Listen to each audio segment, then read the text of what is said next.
नमस्कार, आप देख रहे हैं न्यूज़ CG24। इस वक्त हम मौजूद हैं रायपुर मैग्नेटो मॉल के संतोष हॉल पे, जहां पे संयुक्त अनियमित कर्मचारी का बैठक हो रहा था। आइए जानते हैं कि किस विषय में ये बैठक रखा गया था। हमारे साथ जुड़ने जा रहे हैं रवि गढ़पाले जी। सर, किस विषय में यहाँ पे बैठक रखा? जी, मैं आपको बताना चाहूँगा, छत्तीसगढ़ में पूर्ण बहुमत से भारतीय जनता पार्टी की सरकार आ गई है और मोदी जी की गारंटी के अनुसार 100 दिन के अंदर एक कमेटी बनेगी और उस कमेटी से हमारे सारे समस्याओं का समाधान किया जाएगा, ऐसा भारतीय जनता पार्टी ने कहा था।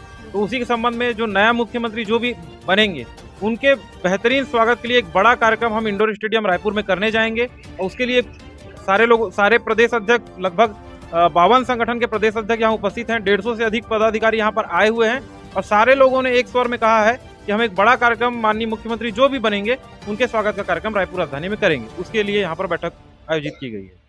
बीजेपी सरकार के द्वारा ये भी आप लोग को आश्वासन दिया गया था कि 100 दिन के अंदर में कमेटी गठित करेंगे और उस कमेटी पे जो कर्मचारी रहेंगे उन्हीं को ही पद दिया जाएगा। तो इसको लेकर क्या?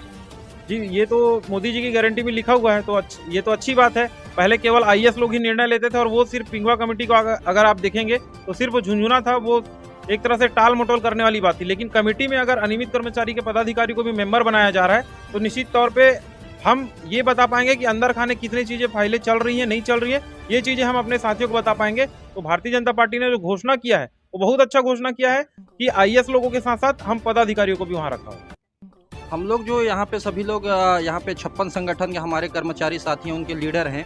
और हमने पिछले बार इसी तरह एकजुट होकर भूपेश बघेल जी को वफा की बात की थी, उन्होंने बेवफाई किया और हमने उनको त्याग दिया।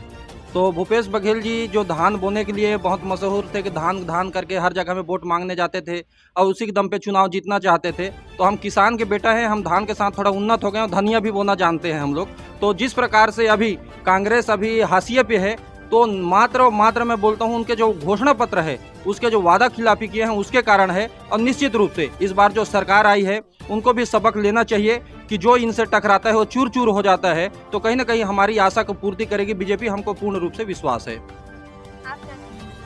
जी, पहले तो आप सभी का बहुत बहुत धन्यवाद, जो आपने ही हमें यहाँ तक पहुँचाया है। इतनी स्ट्राइक्स हमने करी, 2018 में भी हमने जो स्ट्राइक की थी उस समय बीजेपी की सरकार थी और बीजेपी बहुत अच्छे से ये समझ गई कि हमने कांग्रेस की सरकार को पूर्ण बहुमत से यहाँ पे लेके आए, जो 65+ थी। और आज वापस से जो काका जी ने हमें वादा किया था कि आपकी सरकार, हमारी सरकार आते ही हम आपको 10 दिन के भीतर आपको नियमितीकरण कर देंगे, उसको 5 साल उन्होंने एक लिस्ट तक नहीं मंगा सके कितने कर्मचारी हैं। तो ये बहुत ज़्यादा शर्मनाक चीज़ है उनकी सरकार के ऊपर। और इस बार देखिए, वापस उनको समझना चाहिए कि हम अनियमित कर्मचारी कितनी एकता और ताकत के साथ, एकजुटता के साथ यहाँ पर है।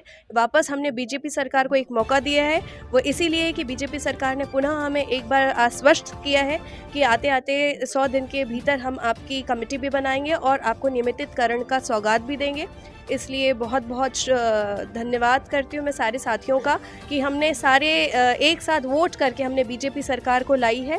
और उम्मीद करते हैं कि वो भी इस चीज़ को समझ गए होंगे कि हम अनियमित कर्मचारी की कितनी एकता है और जल्द से जल्द हमारी मांगों को ध्यान करें। अनियमित कर्मचारी एक बहुत बड़ा फैक्टर है। सरकार को हम लोग हमेशा से बता रहे थे कि किसान फैक्टर लेकर के आप चल रहे हैं, पर अनियमित कर्मचारी एक बड़ा फैक्टर है, क्योंकि हर ब्लॉक में 15 से 20 हज़ार लोग हैं और 15 से 20 हज़ार में ही विधायकों का चुनाव जो होता है, हार और जीत का आंकड़ा इसी में होता है। अनियमित कर्मचारी की मांग को आज बीजेपी सरकार रखे हैं, इसलिए उनका बहुत बहुत धन्यवाद।